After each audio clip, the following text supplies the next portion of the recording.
Assalamu alaikum, men Atenen программасынын көрүүчүлөрү. Мен азыр ушул Каракулжа районунун Калпак деп, бүт жакта бүт элдерге белгилүү бир ушундай эс алуучу жай бар. Бул жерге той өткөргөнү келишет, жакшылыктарды өткөргөнү келишет дегендей, биз азыр ушул Москвадан Сүйүн мырза менен Гүлнар эженин атасын куттуктаганы келатам. Сүйүн деген бул ушул бүгүнкү кутталуучу абабыздын күйөө баласы, бир тууган күйөө баласы. Ал эми Гүлнара деген бул ушул бүгүнкү кутталуучу атабыздын кызы. Мени тосуп чыккан ким болду экен? Мен бир ийнесимин. Бир тууган. Жок, бир тууган акасынын баласы болом. Бир тууган агасынын баласы болот кыскасы. Бүгүн кимди куттуктайбыз? Агамы куттуктап, 60 жаш Кутман Курак дейт э? Кутман Курагы менен куттуктап чейди. Кызмат кылып, энди неме кылып жүрөбүз. Жакшы идея менен баштап алдыңыздар, жүрүңүздөр кана. Баса бериңиз, кана. Бисмиллахиррахманиррахим деп туруп. Урматтуу көрүүчүлөр, мына өзүңүздөр көрүп турасыздар. Бул 60 жаш Кутман Курагыңыз кут болсун дейт. Аба кандайсыз? Жакшы отурасызбы мына сен? Бүгүнкү жакшылыкты баштап бердиңиз анан. Сонун Курак экенди 60 жаш, 60 жашка окшошпойт экен, бирок абабыз жап-жаш көрүнөт экен, бир 40тын тегереги деп деле койсо болот аба. Сиздичи?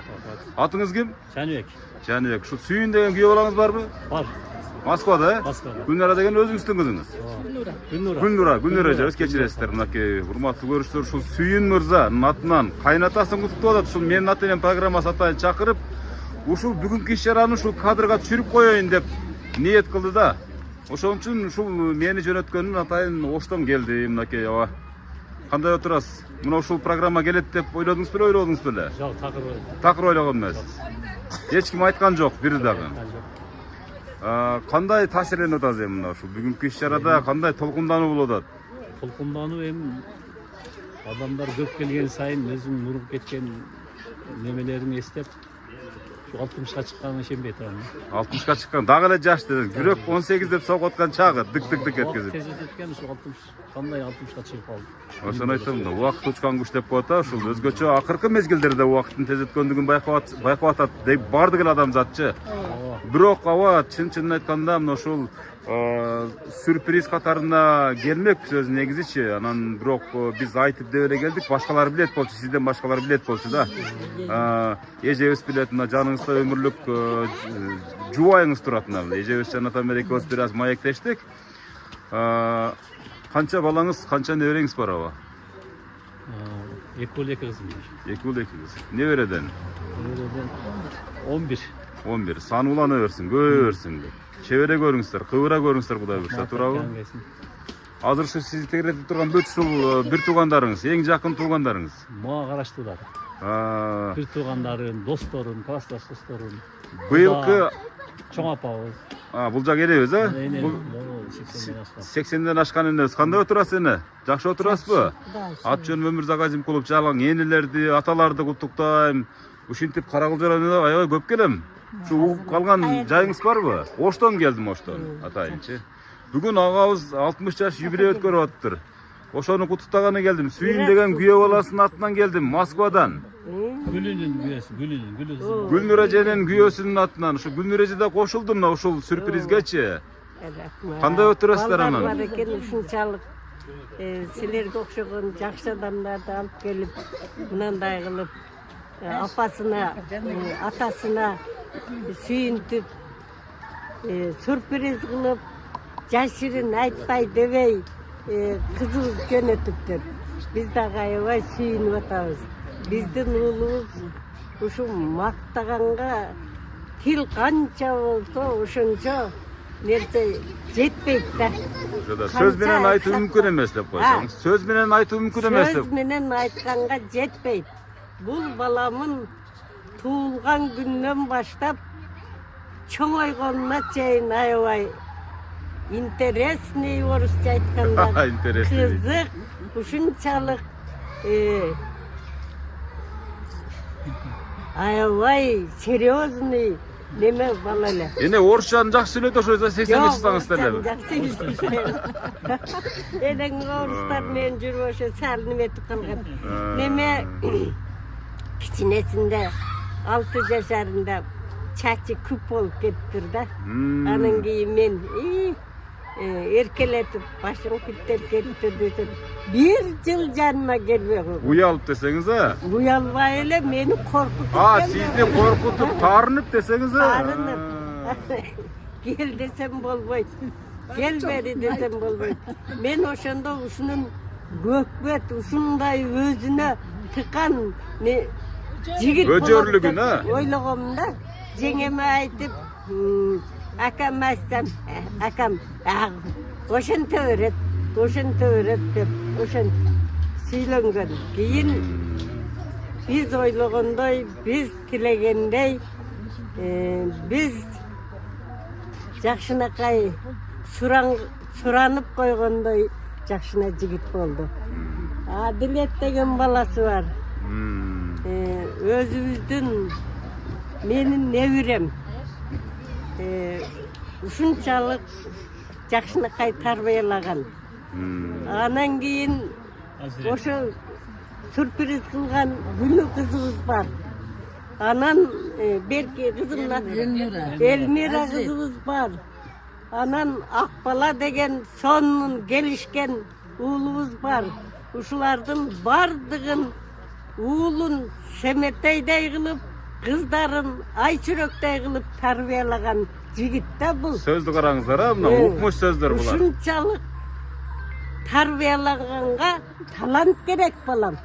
Анан салбаңдап эле жүрөт го кээ-бирлер. Туура айтасыз. Ушунчалык эмгекке дагы, мынандай элдик ишке дагы, жүрүш турушуна дагы, өкмөттүн ишине дагы сонун тарбиялаганда бул жигит.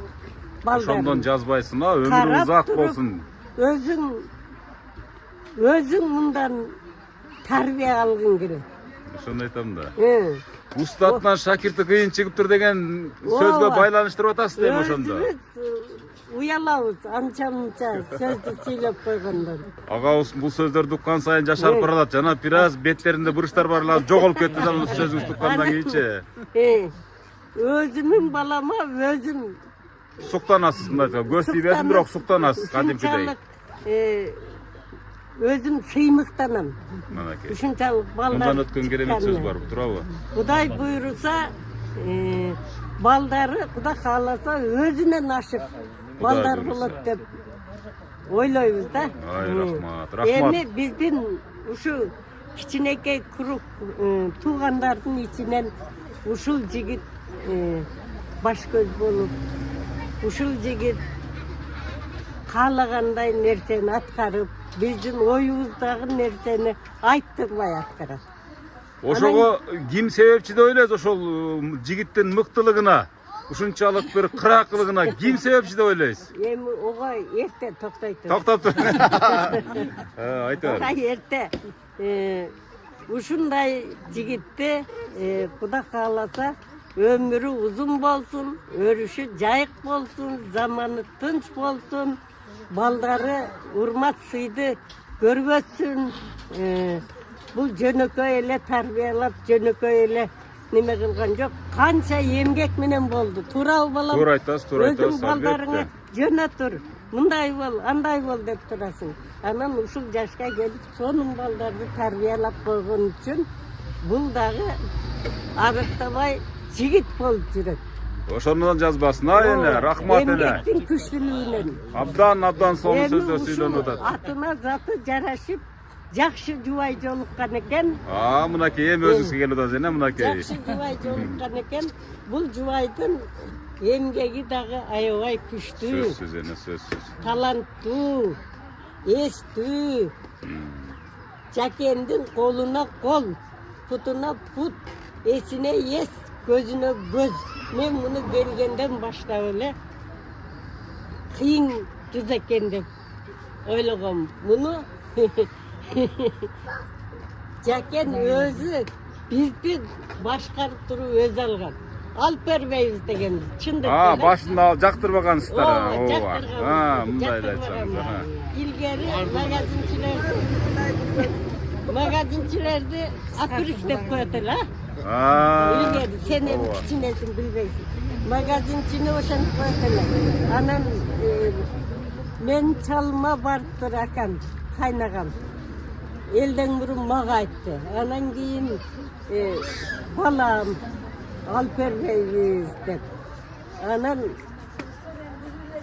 havası qarap turup aябай жақсы kız eken, естүү, talanttуу kız eken. Bardığıyla андай bolboyt. Aka, siz жөн girişpeň dese kaynagam tarınıp anan oşu aytkandayla, wasa aytkandayla жақсы gelin, talanttуу gelin, естүү Gelin gece gelin gelin. çıktı. Sizni maktab atatdı. Gelin. Естүү gelin çıktı. Bu kara jumuştu dağı talkalayt. O sizni janatan beri tınbay maktab atatdı. At mingeni bir sonun. Atta mine geldiniz. Bu at mingende kangalasın. Жақсы. Anan keyin oşa at mingende bir jagına beşilik, bir jagına çapkını alıp bir jolu görüp esim olup kalıptır. Onda kayakka barasın desem, oy jenge mınau janыбегиңиz немете албай атат, мен барып жардам берейин деп. Мен ошондо сага аябай таң калгам. Үйгө келип айтып, ошондон бери бул келинди мактайм. Enebizge bir kol çap koyuyoruz abi. 80 yaşka çıkkanda enebіз bir mınдай çeçile süylep atat. Bunu tuura düşünüңүздөр ha misal 80 yaştagı oңой жаш эмес. Секирет бул чатак жакшыга чечилген чатак деп коет. Ийгиликке чечилген чатак. Ошо ийгилик мына дасекбо неме? Айтарым. Алига чейин Arlaştırıyorum kengirli. сонун болуп, жар болуп, биздин дагы сүйүктүү келинибиз болуп келатат. Ay rahmat. Ушулар менен сыймыктанабыз. Өзү билет менин айтканымы.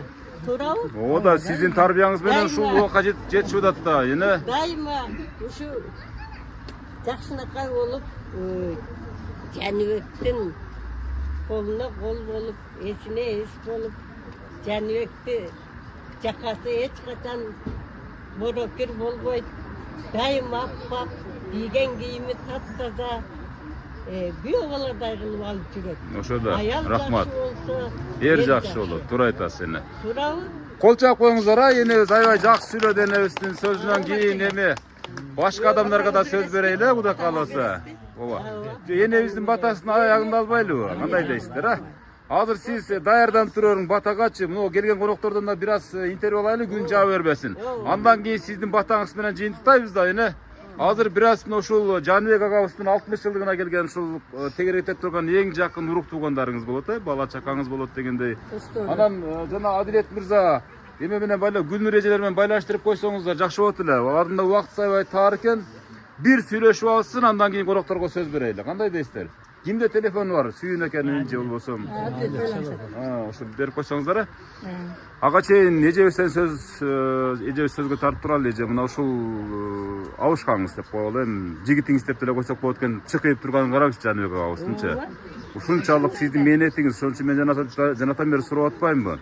Мына ушул канча жыл болуп бирге түтүн булат мына жашаганыңыздарга?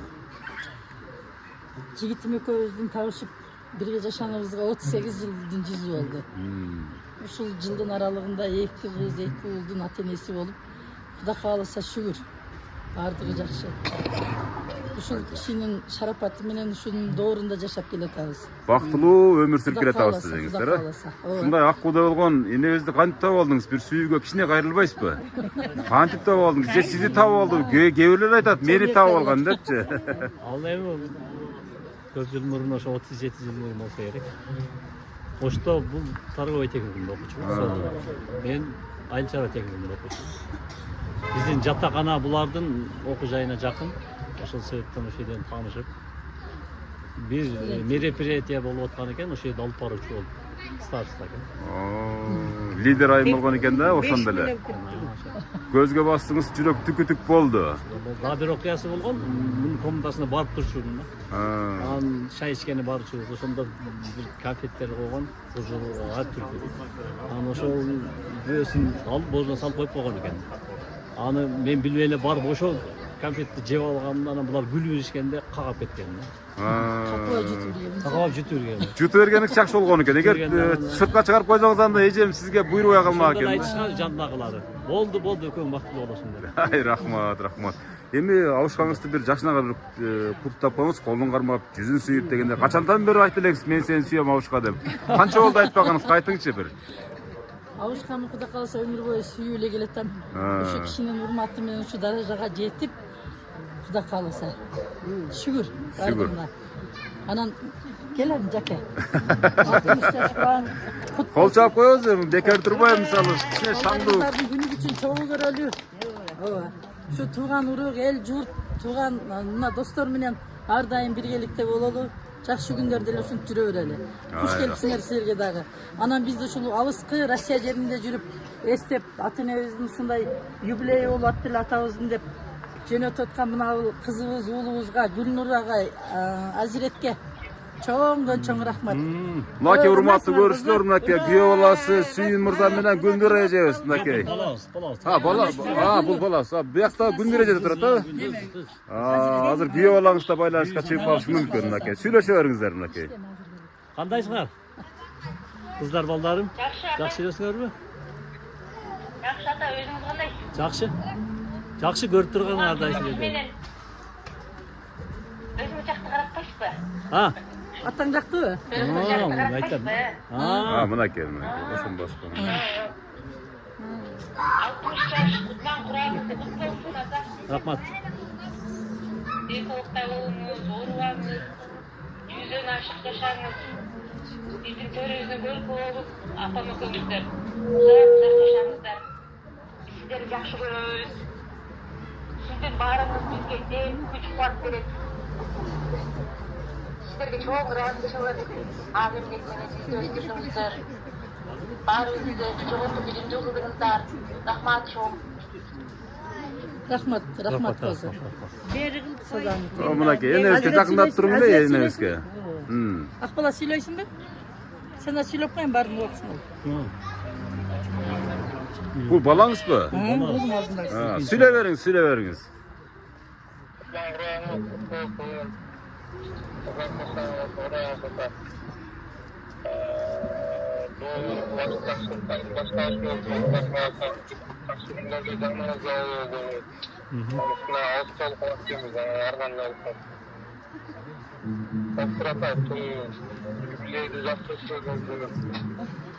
Мынакей. Тыч болгула. Өткөрүп берет элек 50 жашты өткөргөнбүз деп атам өзү болбойт. Болот түшүнчөсүн ашын. Мынакей урматтуу көрүүчүлөр. Гүлнур эже, мынакей тегеректи карасаңыз, чоң эле өтүп атат, бир жакшынакай болду. Караңызчы, ушунчалык тууганда ороп чулгап турат. Бүгүнкү атам юбилейине келген ажемдерге, чапандарга, туугандарга, кайсы дедериме чоң рахмат. Келген кадамыңыздарга гүл бүтсүн. Атамдын жакшылыгын бирге бөлүшүп, дайыма жанында болуңуздар. Рахмат сиздерге чоң. Бардыгыңыздарга салам айтып атам, мына Москвада мынакей бардык тууган уруктарга бардыгына ыраазычылык билдирип атат. Урматтуу көрүүчүлөр, эми мынакей москвалыктар менен сүйлөшкөндөн кийин эми кезектеп кимден баштайлы? Мына ушул абабыздан баштай берели. Бүгүнкү туулган күн ээсинин бир тууган агасы болосу. Баштай бериң. Şu Canbek'in büyüğünde 60 yüyle ötkörüp atkan Canbek'in bir tuğan ağası olamış. Men şu inim, men de 60 yaşım, men erçöyle geletat buldela 60'ga çıkıp kaldım, men 70'ga sekilip kaldım. Eminim ne kalayım, bilmem şu densoluk kalayım. Daha 60 yıl yaşasın inim. Şu nevrelerin şöyle yetiştirip yürüversin, densolukta olsun. Emniyet tilese tilegen maksatına jetsin. Şu densoluğu daima uzun bolsun, arçaday, suday uzun bolsun. Айтқаныңыз келсин. Кол чаап коебуз мынакей. Бир тууган агасынын сөзүнө ортоктош болдук. Андан кийинки агабызга сөз берели. Бул ушу жаке досум. Биз өзгөн Бишкек жолунда каттап, ушу жаштык кезибизди ушул жолдо өткөрдүк. Убакыт ушундай зымыраган куш экен. 60 жаш курагына келип калыптыр. Байгамбар жашына келип калыптыр досум. Бул жолдордо ысыгында да, суугунда да каттап, балдарды багам, кыздарды багам деп көп далай ысык сууктарда каттап жүрдү досум. peşine ter kılıp şu günlerinde istesem çındığında ona iş olmadı. Ama vakit şu gelip 60 yaşa çıkandan ben öte kuvançtamın. Dostumdun şu baldara, kızlara boyga jetip, bala çakalı ne öğrenip olgunduğuna ben öte razıyım. Allah'ın şunçalık bergenine şükür. Rahmat dostum, senin 60 yaş kulağın dağı bir yol kut bolsun. Kol çap koyabıza, mınaki hurmatly görüşler. Ушундай кете берейинби интервьюлардалы мынакей? Ака, баштай бериң ага. Сиз кимис болосуз? Men 10 yıllık klassdaşım oldu. Bu cemiyet menen 1. klassdan 10. klassa çeyin birge çoğayıp, birge etip, şu hükümet işinden bitirip, paktaga da barçıyız, bar denem etip, bu özü mekteptere jakşı okşu. Aybay, oşon için iki bola, iki kızdı tarbiyelap, baldarda el kızmatına жүрөт. Şu yüzde olsa biz kurbandatka da koyarız. Aybay, ülgülü bile. Yani dostum kıskala söyleyin, soğukta oldular. Ayaş menen baktılı ol. Şunda bugün günde şu suyun için orada biz jakşı Teң bölüşüp, ten bölüşüp degende. Şu 60 yaş giyin 70, 80, 90 dövüp versin. Ömrünü versin. Ya da kutuklap bayram. Kısametli ama. кол чап коебуз, жакшынакай туруп коштоп турабыз. Мынакей бул тарыхый сүртүндөр. Урматтуу көрүүчүлөр, кийинки кезекти сиз айтып берет окшойсуз. Ким биякпы? Кана, келиңиздер, баштай бериңиздер. Мен дагы баягыдан бери жакшы калоо тилектер айтып атат. Ошо калоо тилектердин баарына кошулам. Жаке, кутман курагыңыз кут болсун, ден соолук берсин, Замир экөөңөр тең карып, ушу балдардын жакшы сыйларын көрүп жүрө бергиле. Жүзгө чыккыла жете элештик, оорубай. Жакшы күндөрүбүздү көп өткөрдүк. Аябай эсте кала турган жакын кадыр сиңди доспуз да, биз дос жарыбыз. Ооба. Баштай бериң эже. Сөздөргө кошулабыз. Жаке, 60 жаш кутман курак кут болсун. Забира досум экөөңөр тең карып дегендей, мынакей бүгүн ушу улбуздар, сон улбуздарыңар бар. Мына силердин үй бүлөйүңөрдү куттуктап, сач торкон жайып, досторду, туугандарды баарын чагып чай берип атат. Биз ушул калоо тилектердин баарына кошулабыз. Ушу 70-80 жаш кутман куракка чыга бер. Дагы бир жолу чын жүрөктөн куттуктайбыз. Ай, рахмат. Кана, ага. Баштай бериңиз. Biz cemiyetin dostu olabız, klastaş dostlarındanbız. Şu kiçinekebizden bir çoğoyduk. Köp nerseni gördük bu turmuşta Jake. Kutman kurak kut bolsun dost. 60 yaş. Bul azırkı mezgildin erer tonu olup kaldı. Oşon üçün budan keyin de Kudayım den sooluk versin Zamir ekөөңө, үй бүлөңөргө тынчылык, аманчылык болсун. Budan arkı yaşoonu uğuldan, urmat kızdan kızmat görüp, şulardın nevres balasını jetelep, nevre jetelep, şulardın töründe urmat sıyga bölönüp, şularga kaloo tileğingерди aytıp жүргөнгө Kudayım nasip kılsın. Ekөөң şu jakşı gündөрдү өткөзгүлө. Силерге ашыкча сөз айта албайм башка. Кол чап коебуз, жакшынакай сөздөргө мисалы үчүн.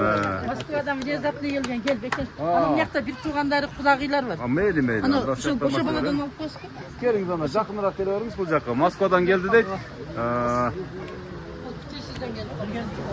Күйөө болуп кала ушунда? Жородосу. Атайын Москвадан келди. Урматтуу көрүүчүлөр, атайын алыстан келген конокко сөз берип коюуну суранып атышат. Бир жакшыраак куттуктоо айтып койсоңуз.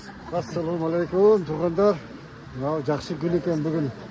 Атайы Россиядан сізге салам Путинден. Жақсы тілек.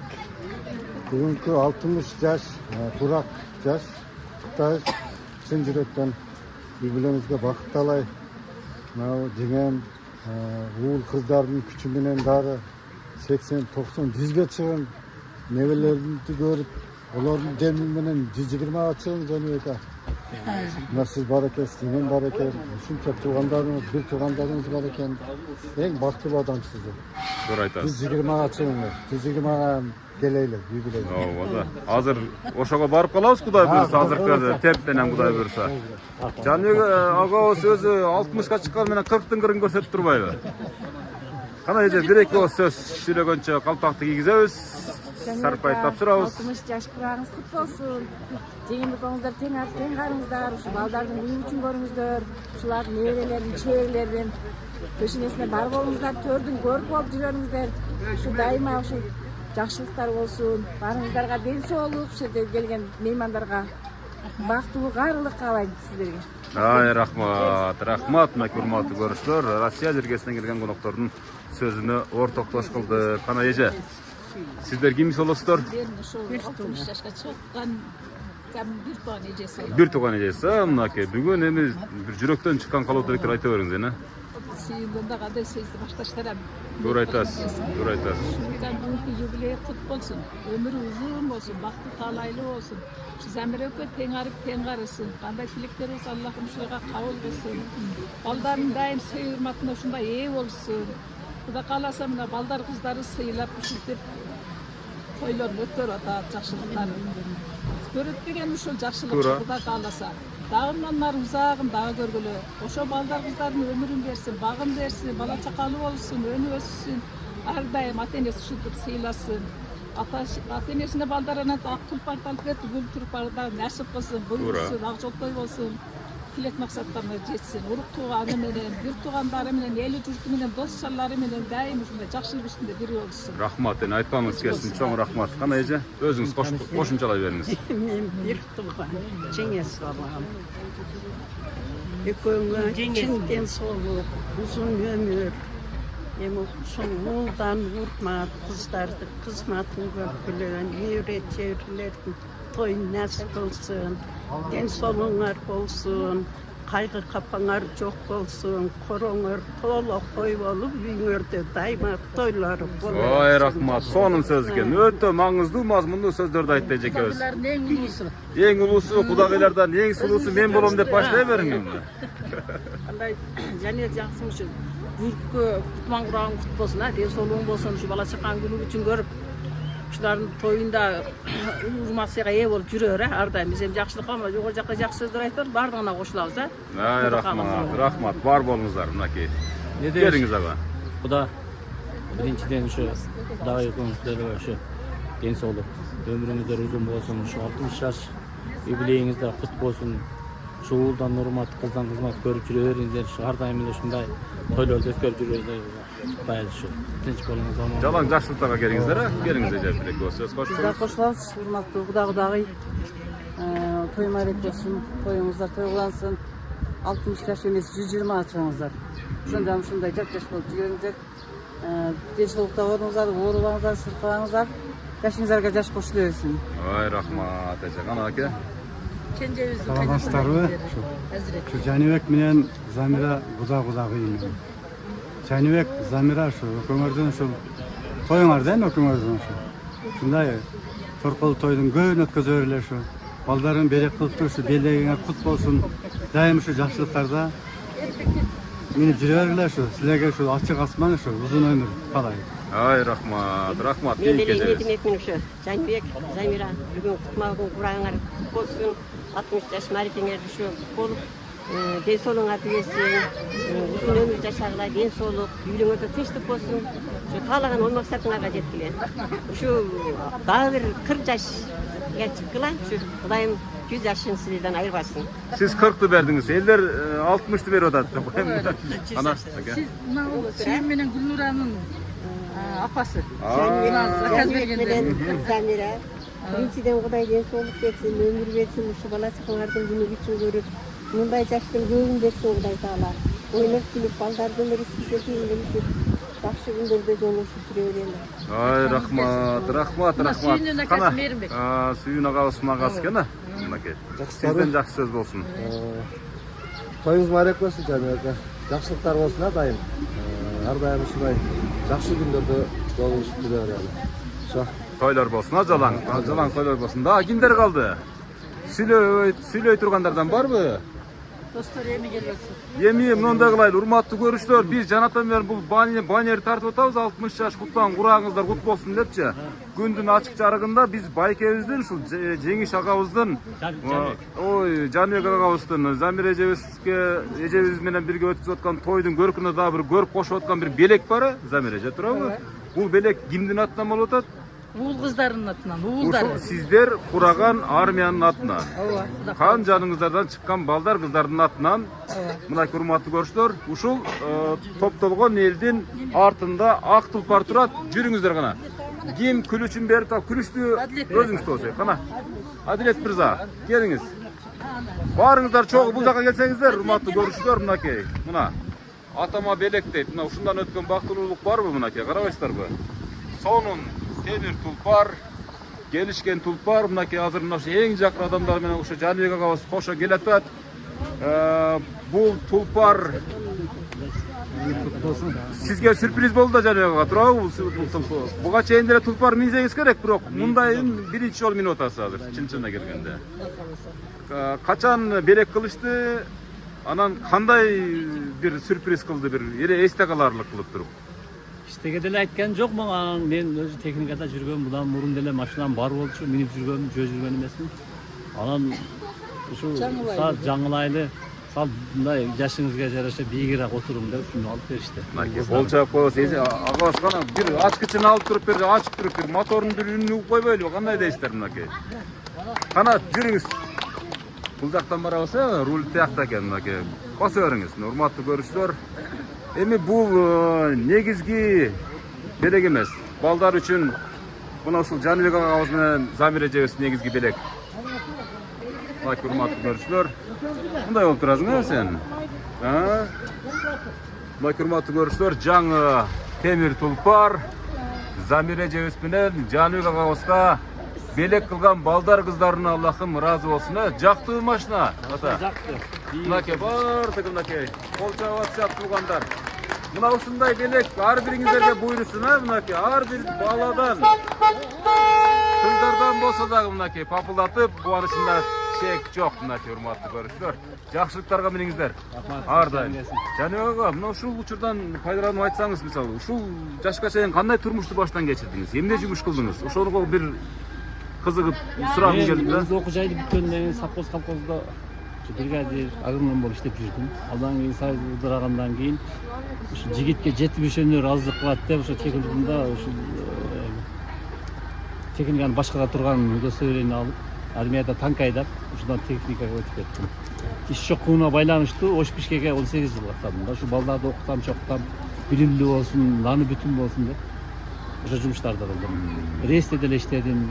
Ач койбодуңуз, чыртык кийдирбедиңиз, бардыгын өз ордуна койдуңуз. Өзүмдүн аракетим менен, өз күчүм менен. Жеке маңдай тер менен. Маңдай тер менен, жубайым менен. Замира эже, сиз эмне иш кылдыңыз? Мугалимге окшоп турасыз. Мындай караган, бир караган адамгачы. Менин кесибим бухгалтерлик кесип эле, бирок турмуш шартка байланыштуу үйдүн эң кенжеси Жаныбек. Кайната кайненин колунда калган келин элем. Аларды менен бирге жашадык. Анан кийин ошол 30 жылдан бери байланыш бөлүмүндө. Почта байланыш бөлүмүндө эмгектенесиз дагы эле. Эмгектенип келе жатам. Ооба. Ай азаматсыздар, мына ушул сиздердин ар бир тартылып аткан ушул сүртүм, видео тасма кийинки муунга сабак болсун деген ниетте. Мына ушундан өткөн бактылуу карлыкка жете элексиздер деп ойлойм. Себеп дегенде мына карлыкка дагы бир нече кадам бар. Бирок ага жете элек экенсиздер. Чын-чынына келгенде мына азыр тууган уруктардын тилектерин уктуңуздар. Мисалы 120га чыгыңыздар деп атат да, мисалы. Демек сиздер эр ортону ушул 50 жаштачы эле азыр 60 жаш болуп калыптыр деп мына биз деле ошондой эсептейбиз азырчы. Бул жаныңызда отурган небереңизби? Небереңиз. Бул бала адамбы кыздарбы? Уулдан. Айсулуу деген кыз бул. Айсулуу Жаныбекова. Айсулуу Тыныбекова олондо. Кийин күрөшчү олондо да. Ушундай акылдуу кыздын бир чыган кыздарынан болот.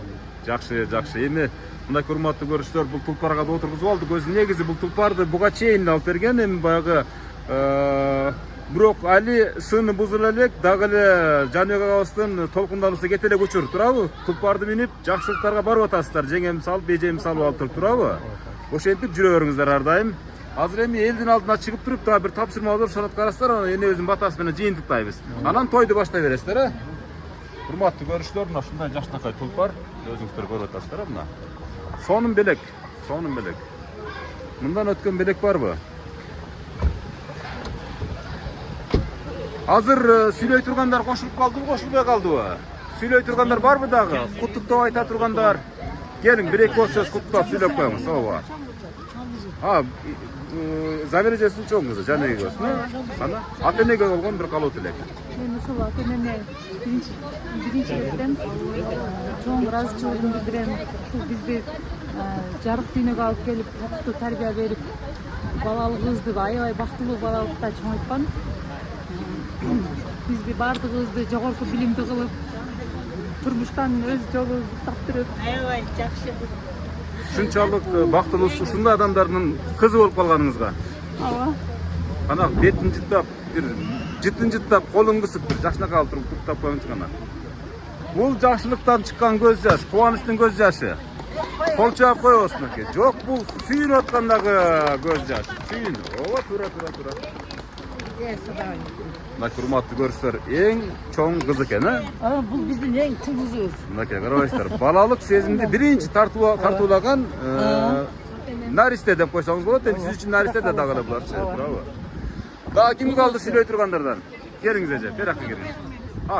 Ага, сиз калдыңыз окшойт, Бүгүн биздин юбилейда чоң майрам, ошо атамдын 60 жылдык юбилеи менен куттуктап, ушул тууган урук менен жакын адамдарыбыз менен куттуктап отурабыз. Атам жөнүндө айта кетсек, атам бизге апам экөө ушул катыктуу тарбия берди деп ойлойбуз. Эмгекчилдикке үйрөттү, эң жакшы бир элдин уулу болууга үйрөттү.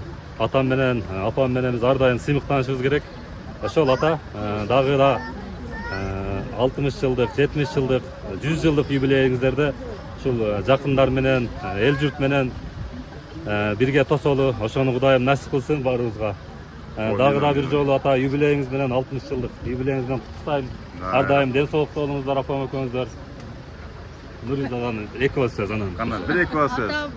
Бүгүнкү 60 жаш кутлук курагыңыз менен чын жүрөктөн куттуктайм. Апам экөөңүздөр Бактылуу болуп, ар дайым биздин маңдайыбызда жүрө бериңиздер деп сөз айтып атасыз, мисалы сөз менен жеткизиш кыйын болуп атат негизи. ошо куттуктайм мен дагы. Ай рахмат. Сиз кыз болосуз? Келин болосуз? Жок, туура эле кызы болосуз да ошондо, туурабы? Сизди апа дейт да ошондо, туурабы? Кана куттуктап койгула, кана. Кана куттуктайм да. Чоңотак. Колун кармап жашына куттуктап койчу кана. Ай азамат жигит экен. Неберелер келгиле. Куттуктап койгула кана. Мына дагы бир кана куттуктайм деп койчу. Болду. Эсеп. Кана кел. Куттуктайм. Орусча сүйлөй. Айтады. Айтты. 60 жылыңыз менен. Куттуктайм. Ай азамат. Кана. Болар. Тайта, желаю вам, чтобы вы исполнили все ваши мечты, чтобы вы оставались таким бодрым и хорошим человеком, чтобы смогли достать до звезд и прожили больше 100 лет, и чтобы увидели наших детей. Ой, азамат. Кана. Азамат, мынакей орусча сүйлөгөн небересинин сөзүнө ортоктош болдук. Кана. Сен балаң көрөм. Кана, кел. Жигит. Кана. Майли. Байрамыңыз. Мынакей күйөө балдары куттуктап аткан учуру, балдары куттуктап аткан учуру. Дагы барбы сүйлөй тургандардан? Сүйлөй тургандардан жок болуп кала турган болсо, кана келиңер. Бас. Мынакей кана. Келиңиз. Bizde şu akşam bugünkü 60 yıl jubileyiniz kutlu olsun aka. Ömrünüz uzun olsun. Şu jеңем экөөңүздөр небере чеберлер, жетелер, кошолордун урмат сыйына бөлөнүп, ар дайым ден соолукта жүрө бериңиздер. Биз сиздерден алган билимиңиздерди бизге көрсөтүп, үйрөтүп, ушунча тарбия берип, сиздер дагы ушу алдыга жетелеген сиздерге чоң рахмат. Şu ар дайым ден соолукта болуңуздар. Ай рахмат. Урматтуу көрүүчүлөр, эми Жаныбек аба, бир жакшынакай бир тапшырма бар да. Бүгүн ушул бир сиздин балдар кыздарыңыз суранышты, менин атам аябай жакшынакай ырдайт депчи. Үнү да сонун дейт, өңү түсүндөй дейт, ушуну үндөрү дагычы. Ошо бир куплет ырдасаңыз, андан кийин жооп болуп коет Замир эжекебиз.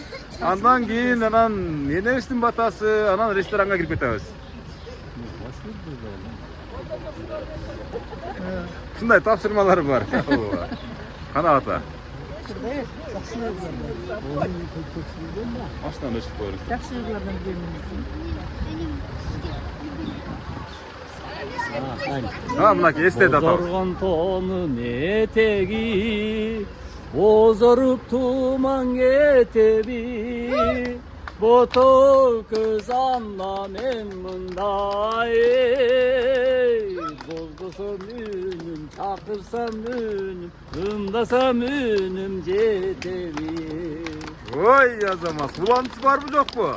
Қарарған тонын етегі, қарарып туман кетеби, қара көз анда мен мындай, көз қыссам білбейт, ымдасам білбейт, чақырсам білбейт екенсің. Ой, азамат, құрматты көрсе, Жаныбек Ауыстыр шунчалық жүректен шыққан ырына ортақташ болдық. Бұл сіздеріңіз сіз түскөн армияның кимини болып қалады, Құдай бөрісачы.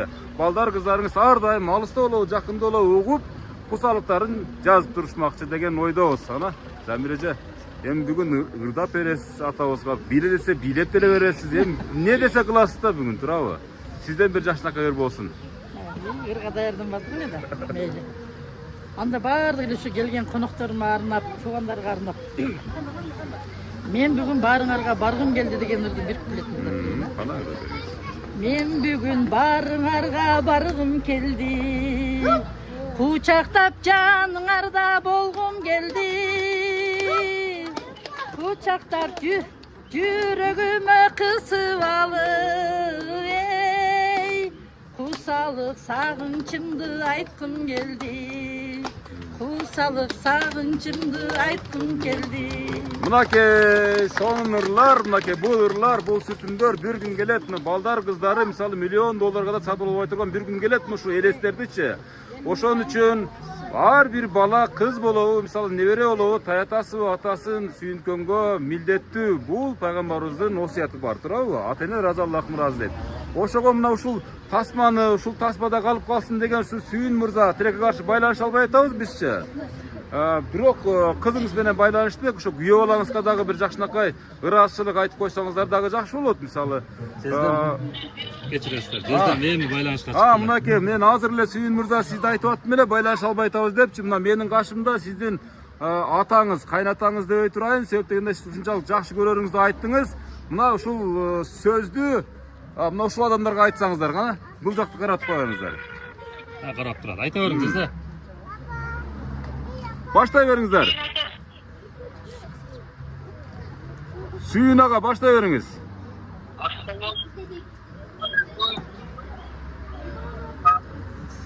Жакыныраак туруңуздарчы.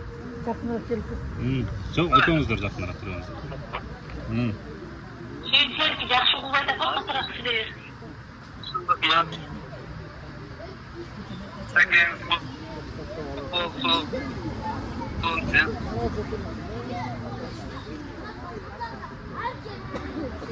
Связь жакшы болбойт. Рахмат. Айтқан болсын.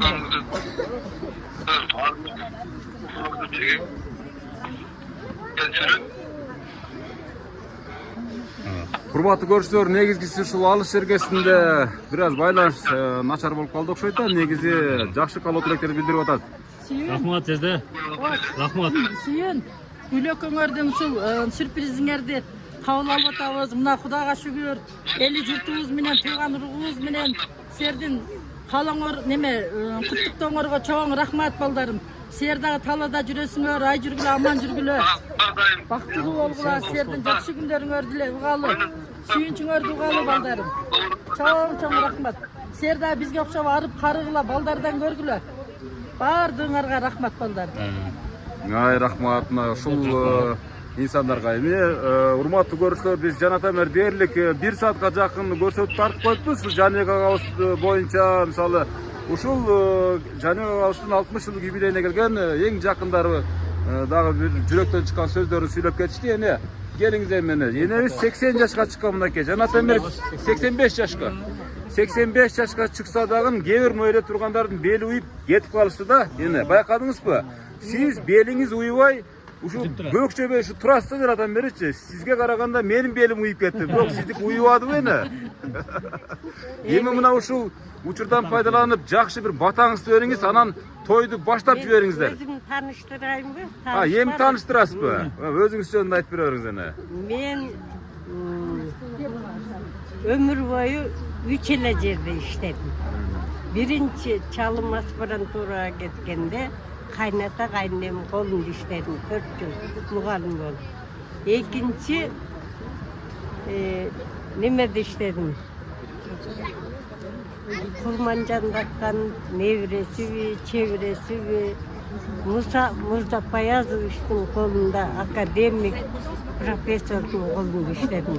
Nauşный сотрудник oldum. Üçüncü çalım kayra жақтап көчүп келгенибизде нефти базада заведующий лаборатория болуп иштедим.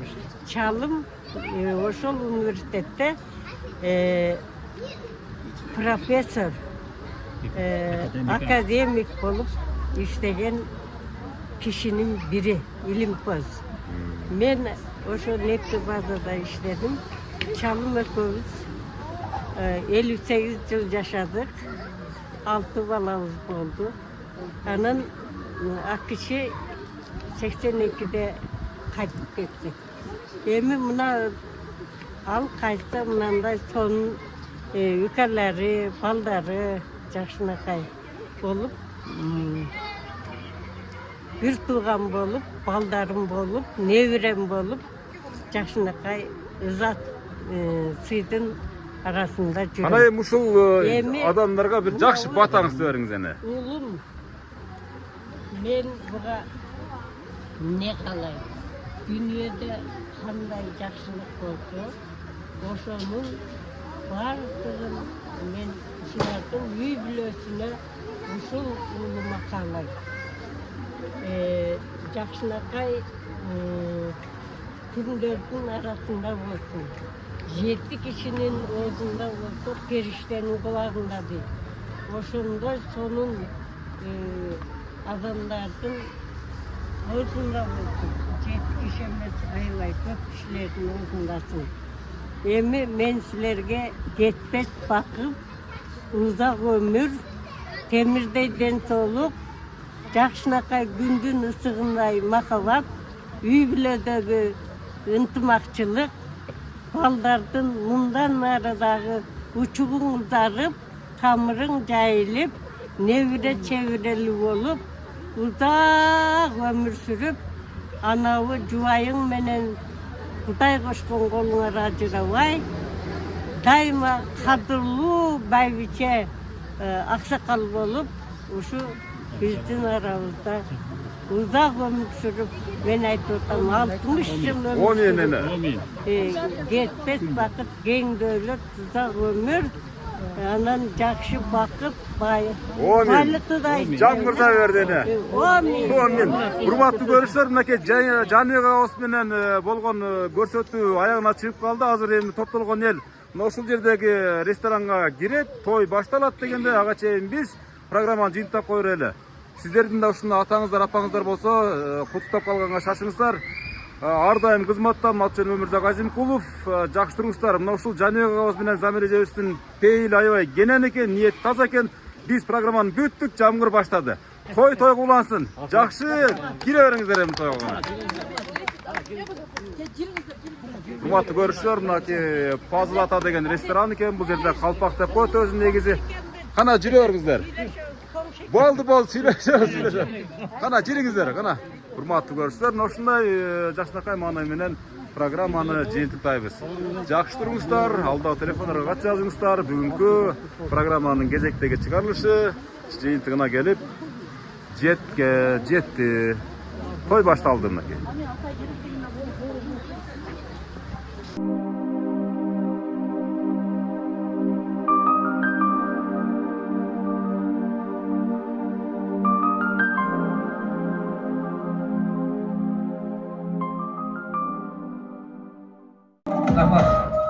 Assalamu alaikum mehmanlar, arabаңыздар эме эшик кабарайы жакшы. Бүгүнкү той элдин маанайында тойго кирген коноктордун маанайы андан да жакшы делет. Bugünkü 60 yıllık jubileyga bardığınızlar hoş gelipsizler. Assalamu alaikum arabаңыздар. Rahmat. Janibek ağası bilen özgüçe Samir eşemiz bir dasturxondan çetilgen tuz nasip kılıp sizler menен биздердин башыбызды бириктирип турат тугандар. Эми мүмкүн болсо отурган жерден эле бир кол чаап колдоп койсоңуздар той элерин куттуктап алалы. Janibek ağası bilen Samir eşemизди бүгүнкү кечебизге тосолалы. Жашылыктын жарчысы Мадарат кызматкери Бегайым Чапаркулованын муштосунда тосуп алыңыздар. Менин атам, Janibek атам, эң мыкты адам. Benim apam, Zamir apam, en sulu adam, en yaxşı adam. Cami dökündeyle olduğunuzları benim sesim. Orada almışlar. Geldiler bu adamlar. Karan devreleri. Janibek ağası bilen Samir eşemizin 2 oğlu 2 kızı var tuğanlar özgüç 11 nevirenin atası, 11 nevirenin çoğu nesi, çoğu atası, tayada tayineler, bula turmatılar emer. Atka tağdın batarga tün olot, uçkanmıştın konor çay olot, har bir nesenin başı olot, ayak olot demekçi. Bugünkü geçemizde aç berip koysoğuzlar, andan soň biz dağı bir tuğanlardan kesek bereriz, andan sizlerge ruhsat bereriz. Albatta бүгүнкү той ээсине берели 60 жылдык барекелүү ээси Janibek ага келгиз. Assalamu alaikum. Биздин кадырлуу коноктор, достор, классташ достор, жакшы сандаштар, бир туугандар, кудагыйлар, бүт эле жакшы мен жакшы көргөн адамдарым, жакшы сандаштар экен. Бүгүнкү 60 жылдык юбилейге кош келипсиз. Ben de şimdi şu 60 yılda belgilep артыбызга bir yıl çayıp karap vakıttın tez ötkönüne nan oturabız. Şu geçegili yaş baldarım hep antip tayine, hayata, çoğanta, çoğune ol. Bilgili 60 yaşlarlar çoğun görünçele zamanına jarışa hazır alp barışlar aytatkanday 40 yaş dereli istetkin yaptırabız.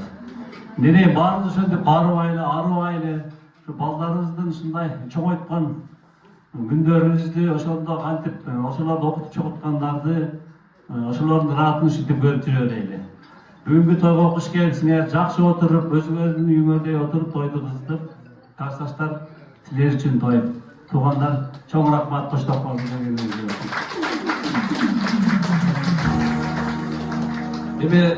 Janibek ağasının jakasına kartıp, oğul kızlardı sop-sulu oğul deverelerde bağıp çoğuytup keletken bizim jengemiizge da göreli amca. Bir tilek aytыңыз, andan soň apalarga da göreli. Ne demekçi mi demek şu? Birinci gezekte hoş gelipsizler. Bugünkü bizdin jakşılığыбызды teň bölüşüp oturgan kayınjurtum, kuda söýükler, dostlar, eşler, bardığınızlar şu hoş gelipsizler demekçimin. Bizdin atabızdın 60 yıllık jubileyin bugün muna kuda kalsa sizlerin aldığınızlarda belgilep oturabız. Uşul geçede jakşı manayda oturup bizdin jakşılığыбызды teň bölüşüp ketingizler. Biz uşuga tilekleşmiz. Bardığınızlarga jakşı manay kalmayın. Uşul aytkan kabul tilekler, jakşı tileklerдин bardыгы şu bizdin üýge kabul bolsun, juksun. Men uşonu kalayım.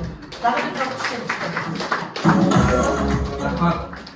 Zamir eşeme kaça balanız var? 2 oğul 2 kızım var. 4 ökün ha? 5 balanız var. En çoğun balanızı unutup aldınız. Janibek ağası en çoğun balanız var da gördünüz mü? 30'ga çıkışağımda 30 yaşta altınım canım deyitken, 40 yaşta süygönüm dep jürötken, 50 yaşta berekem deyitken, 60 yaşka çıkkanda aldığan ayağın çıksa apo dep kıykırıp ötkesi çıktı. Şonday olup kalat ha özüňiz 60 yaşta. Bar bolуңуздар aba. Tilek sizde olsun. Yani tuğanlar kuş gelipsizler, şu Janibek'tin 60 yıllık jubileyine, şu Janibek'tin ömrü uzun olsun, daima şu kalagan maksatına jetsin, ömrü daima uzun olsun, arçaday, suday. Bana bugün Janibek'tin meyrami dep, men şunu kovanıp otursam, men buna zalga girdim ömürde. Girsem bu neyde men görüle gelem 80% men o kişilerimi bugün görüp suyunup oturam men. Buna oturganım var men o kişilerim. Men böyle özümde büyünüp toplumların camiyetten bulunmuşlarla tüyeyim geçtiğimden.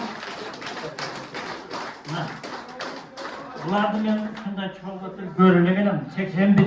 yılı bittiler şu balda. 64. yıl balda. Rahmat, men okçularım. Acinem bu.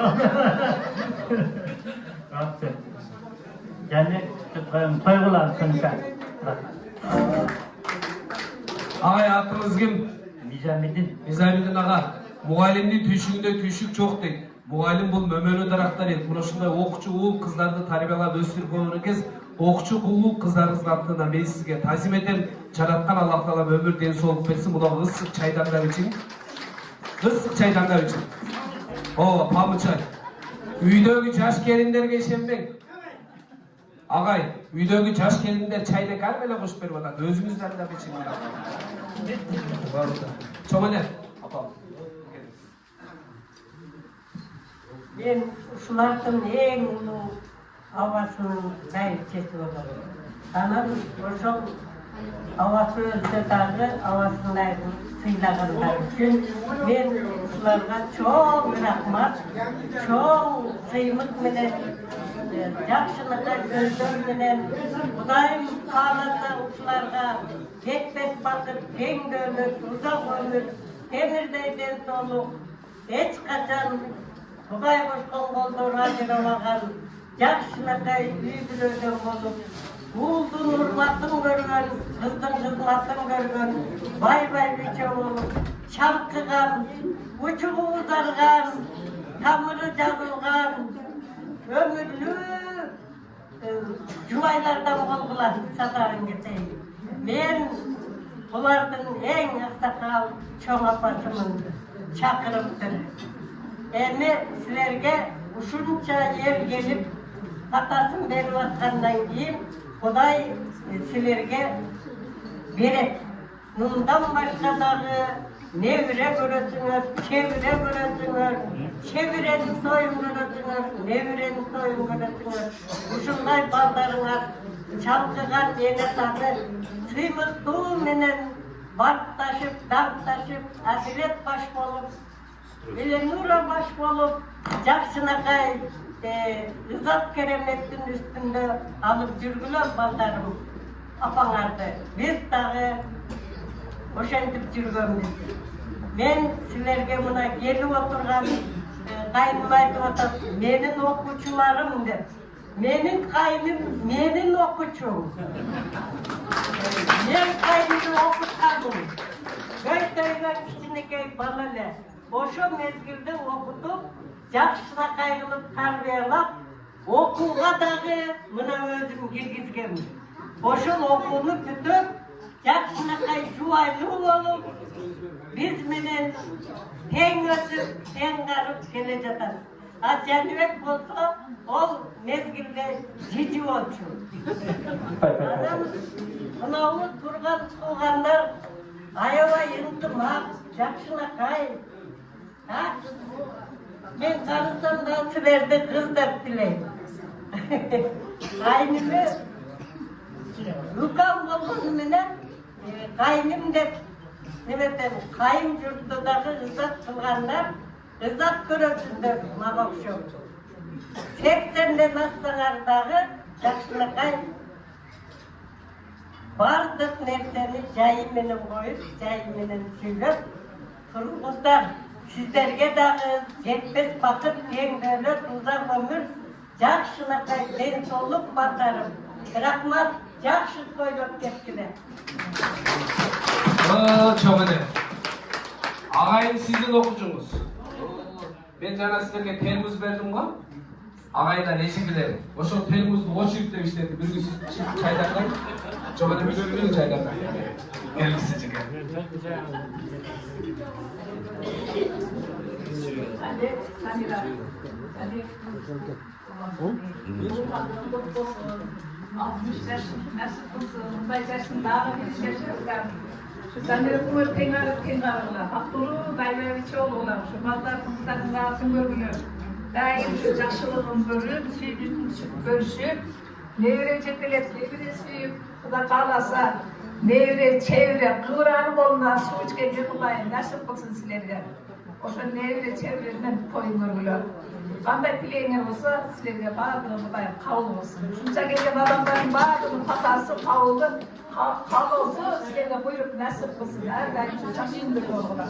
Olanlar bağırız, eli çocuk, sıylap gelgenizler için bağırınızlarına rahmat, ve soğukta olurlar. Rahmat.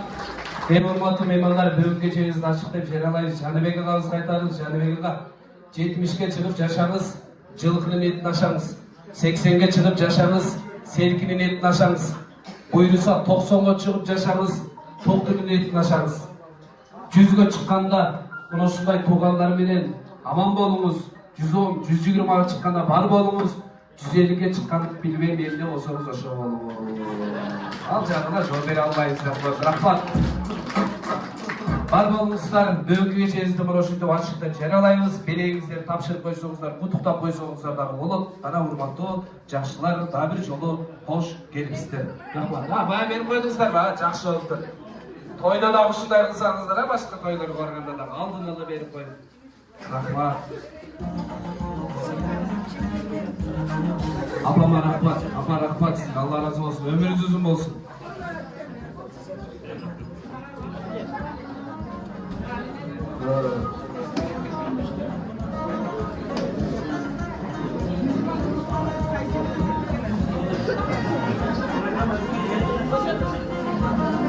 Асманда жарык көрсөң жылдыз деп бир, дүйнө жүзүндө ак калпак кийсе кыргыз деп билген ак калпак шүрөсүн башында бар болуп.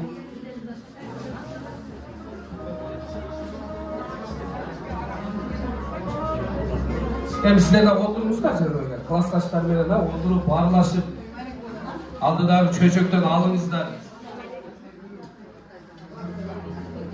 Açıp etsеңиздер болот. Бүгүн анча-мынча уруксат беребиз. Açıp беребиздер.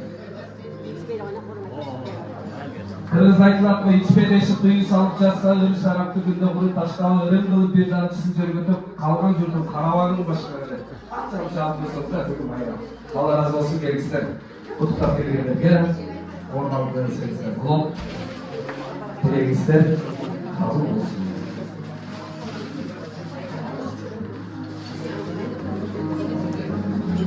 Rahmat. Emine kalan klastaşlar bugün bayram sizlerdeki. Burada biylegen çoturaldı. Tomuzdun koştosunda, Akajonun koştosunda Kırgız, kımız jıttanan ırlardan tartılayımız. Ördök bile ırıspay denet, ırıspay gayızda Karamıcadan çıkan Kayısıl ağamız ecemiz mırtığında bile otursa Canibek ağamızın atından Karamıca jergesinden 11 hektar yer var dedi ha canım. Burada külüp otursanızlar. Zamir ecemizin atından Moğuz jergesinden adına komnatlı kvartira var ha Zamir ece. Hazayın menen bir akça oşa kvartira. Tamaklarınızlar, tabağınızlar tatlı olsun.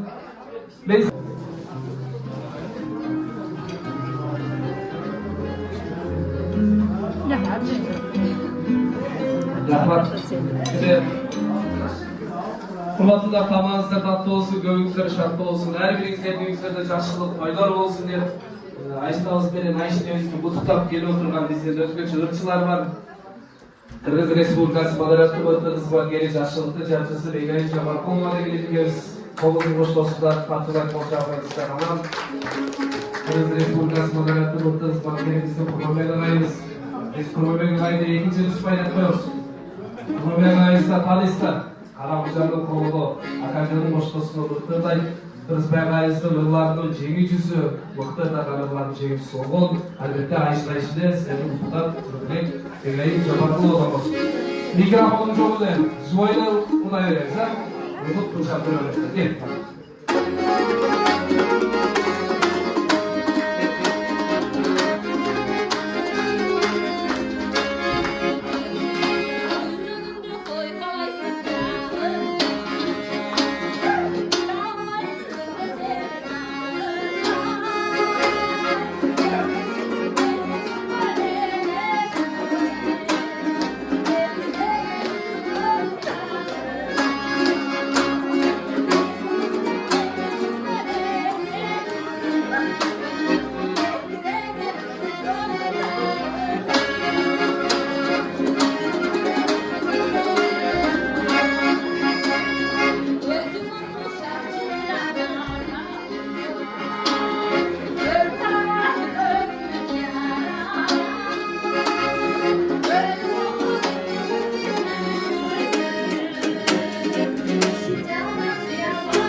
Bir ızdırap.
Hayda gittin sevdiğin cürümdü. Çakın git bunu. Aga 60'ımız olsun. Baranızları desalıp kuraymış sizlere iyilik. Göksülüyle ırdarla başlayın. Anda bir sıvıyatı kadırttır. Akkular seni sağlar evren. Güldesme.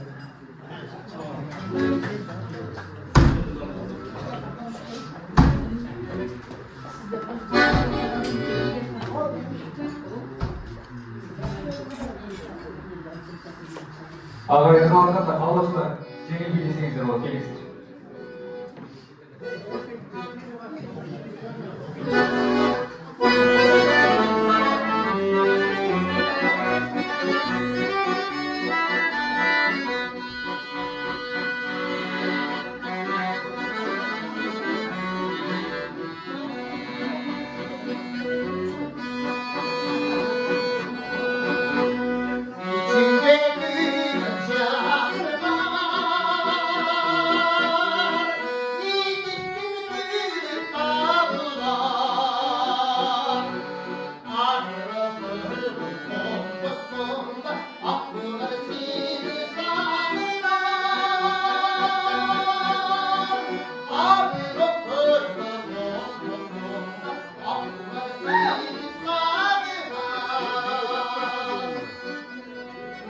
Gençlerik olmasın.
Ben Ayşe veriyorum.